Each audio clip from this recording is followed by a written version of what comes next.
Hey YouTube, Brian here from LCS. Thanks for stopping by the channel and this video, how collecting comic books can pay for itself. So stick around to find out how I did it.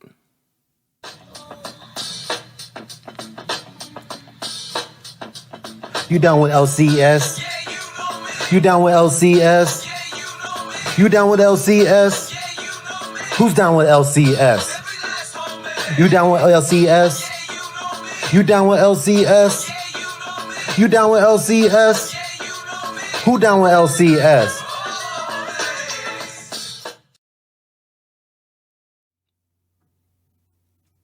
So welcome back, guys. Now what you see up on the screen is a spreadsheet that I have been, well, it's a Google sheet, I should say, that I have been keeping track of all of my selling and all of my buying for the entire year of 2021. And so I'm going to kind of walk you through this and show you how I was able to make the comic book collecting, the hobby, pay for itself. So let me just take you right through. As you can see here, the top part of this spreadsheet is my selling and expenses associated to selling. So that could be, now if you look in my January here, you can see I purchased a long box of comics. That was $125. I purchased a Spider-Man lot. That was $200. I had to buy comic book boards. Those were $21. And then you can see, let me just back up for a second. I sell mainly on eBay. And the reason I use eBay is because I find it's less hassle. I'm not dealing with as many messages. I'm able to ship and print labels through eBay. They manage my payments, so I'm able to take my shipping cost out of the money that is being sent to me from buyers. So there's a lot of reasons why I use eBay. But over the last 2 or 3 months, I've been looking at other ways of selling. I've applied for Whatnot. I've done a live auction on my YouTube channel here. So I'm looking at other ways that I can sell some of the comic books that I have. But this spreadsheet here is mainly eBay sales. So, like I said, I'm taking you through all the different expenses that I had, and I'm buying lots of comic books to be able to pull some books out from my own personal collection, but then also have books to flip and sell. And so I was doing this a lot earlier in the year. I had not started my YouTube channel, so I was unable to kind of document that. I wasn't making videos at that time. And so I really wish I was, because I could have really taken you through that process of buying some collections or long boxes or any of the books that I purchased. But unfortunately, like I said, the timing thing just didn't work out. If you look at the spreadsheet, my last buy was, let's just see, I think it was in April that I did. So I bought a lot of Amazing Spider-Man books from a Craigslist listing. So, and then, I started my channel right around April. And so I didn't have the video of those sales. I wish I did, but I didn't. So as you can see, January, I made, after all of my expenses were deducted, I still made $417.76. Now, if you look at my expenses in January from purchasing of new comic books, my personal collection of books I've been reading, I spent a total of $157.79. That left me a profit of $259.97. Now, I have this broken down for the entire year, and if you scroll through, so February here is a big month. I made $536. March, $399, and then so on down the line. But you can see now in April, I was in the negative. I had negative $21.91. So I spent $21.91 more than I had made. And then you see back in May, then my numbers jumped. I had a $501 profit. Then in June, $52. July, only $12. August, 18. And then here in September, I had a negative $95. So I spent $95 more than I had made. And again, now in October, 98 minus $98. November, it's a couple rough months here, minus $118. And then now here in December, minus $323.53. I spent a lot of money here in December buying books. And what happened was I had an issue on eBay, unrelated to comic books. I had sold another item, electronic, a phone, my son's actually old cell phone, and the cell phone got lost in the mail. And so the funds for that phone are on hold.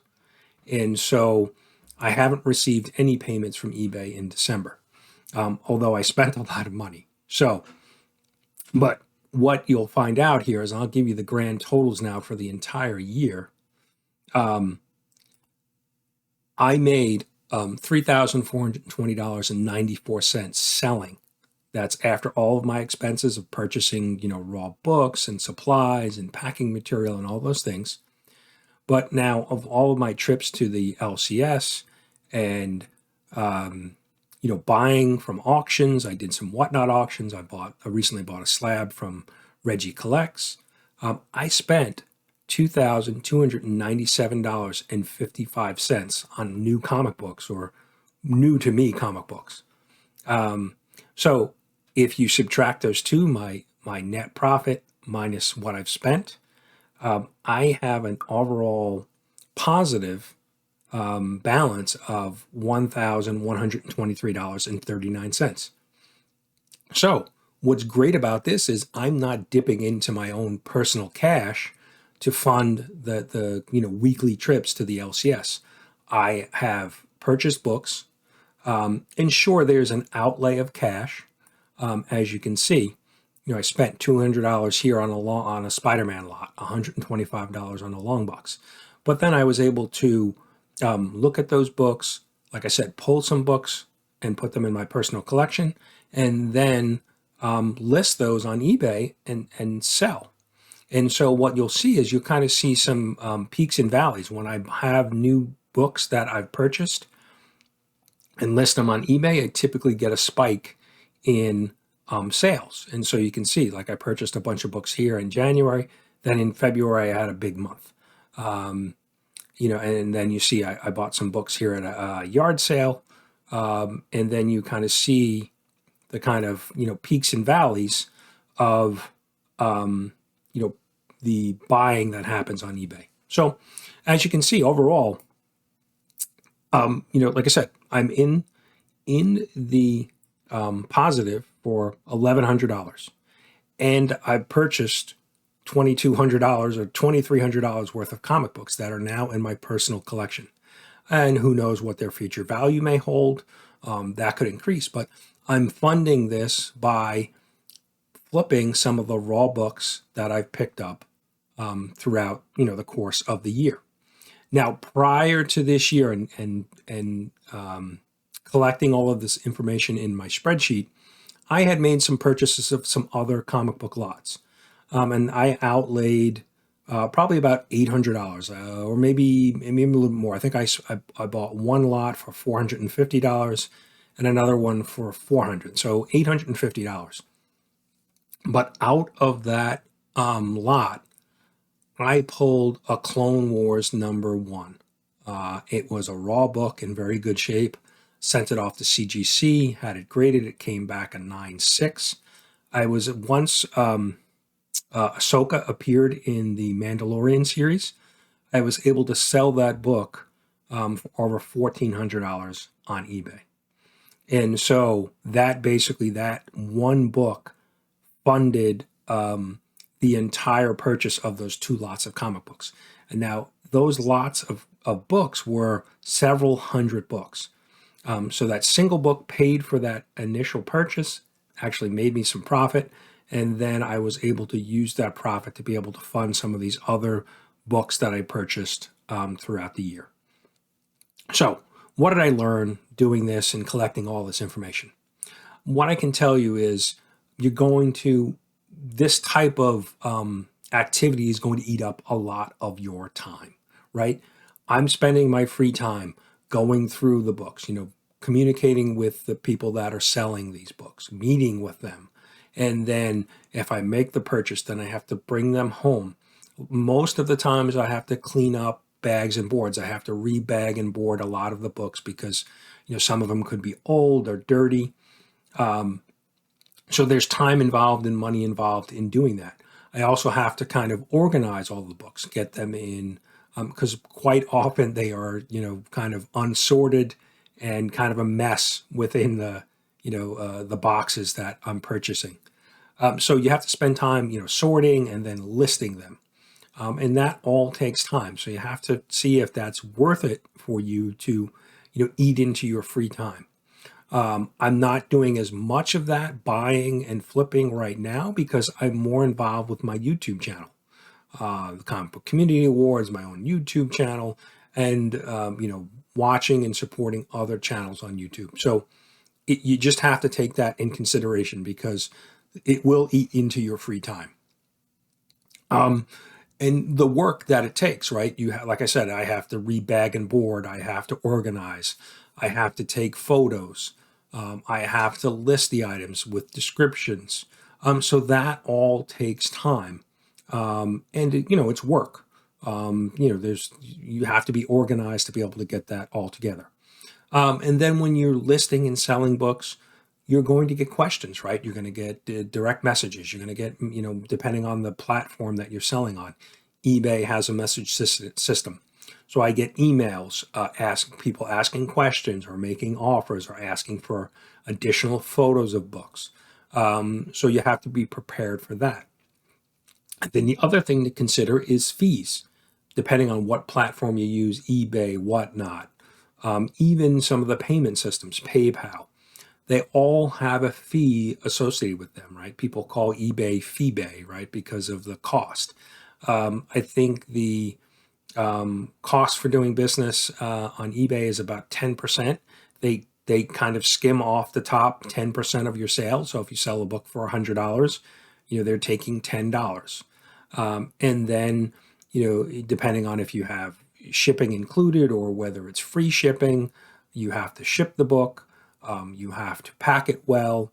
And so all of those things cost money. There's tape involved. There's, Gemini mailers. There's time to get it to the post office. All of those things you need to take into consideration.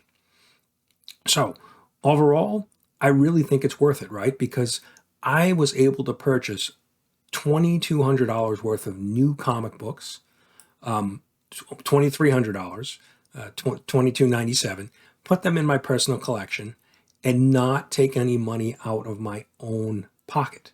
This is done by all of the sales, and I still had some money left over.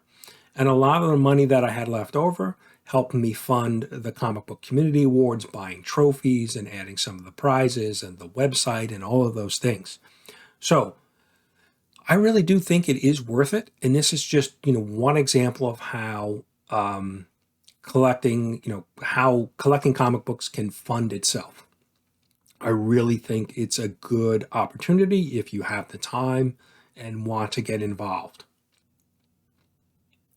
Now, the one thing I'll say is now I'm selling mainly raw books. I have sold a few slabs like the Clone Wars example that I gave you, but if you're selling, if you want to spend the time and money to have books sent off to CGC or CBCS and get them graded, you potentially have the opportunity to make even more money, right? Because our raw book is going to sell for a lot less than a graded book, because a raw book is really subjective, right? The condition and the value of the book is really subjective. When a book is graded, there's really it's not subjective because it's stamped with a certain grade. It's a 9.8, it's a 9.6, and there's lots of information out there on prices, previous sales for graded books. Raw books can be, hit or miss depending on what type of condition they're in. So if you want to spend more time, and obviously you have to take in consideration the turnaround times at the grading companies. Right now they are, 20, 30 weeks out. So a book that could be hot today, if you send off to get graded, and if you're not getting it back for, 5 or 6 months, it could, lose value or maybe even increase, but that's kind of a gamble you have to take. And so that's really why I stick to raw books, unless it's a big book that has a huge value, a big value jump if it's graded. The Clone Wars again is a prime example. I was able to buy that book probably for less than $1 and turn that into over $1,400. With grading and shipping and getting it prepared, maybe I'm into the book for maybe $100, but still was able to turn a big profit with just that single book. So I think that's really it. Those are really my tips. How I've gone about letting the hobby of comic book collecting fund itself. So let me know if you have any questions about how I'm doing these things. Certainly happy to answer any questions you have. Like I said, it's you have to understand the value of your time. I've done this for a little bit, so I've gotten a little bit more efficient at finding books and listing books, and so I do think for me it's certainly worth it. I'm able to pay for all the new books that I want with the money that I'm making from flipping books. So like I said, let me know. What do you think? How did I do? If you have any questions, let me know. Happy to answer any of the questions that you have. How I went about this, how I'm acquiring books. Any tips or tricks on eBay. I'll leave a link. I've done some eBay selling overviews before videos earlier this year or early last year. We're in 2022 now. So I'll leave those links for those. So check them out. And like I said, let me know if you have any questions or anything I can answer for you. Appreciate you taking the time to watch my video. Thanks, guys.